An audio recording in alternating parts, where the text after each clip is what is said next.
chơi Ching ta tuman Ching yepai kata nuha dama nanu malu yangki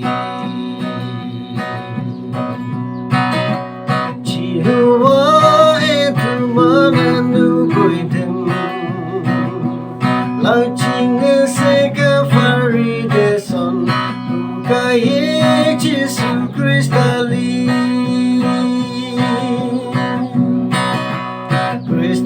Kristelan chame te ha tamana nu Ching se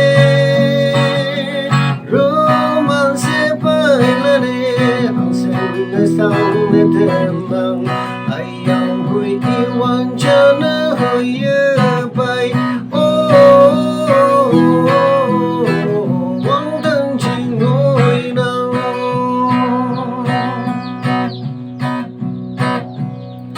nuhoi bang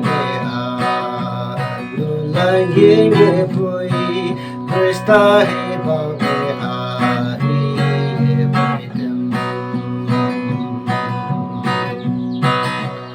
Kristelan teman ngasa ibamu Jesu Krista ni sepai wante tumande molo wendagem Kristelan chame deha tamana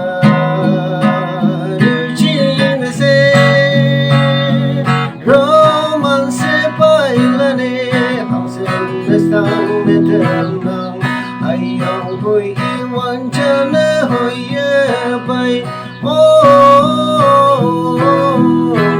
wangtang Ching ngoi nang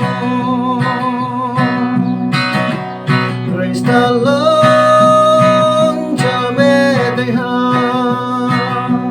tamana nu Ching se ili yanggi roman se pailane ang sen na sang na temang ayang hui iwan chana hoi yepai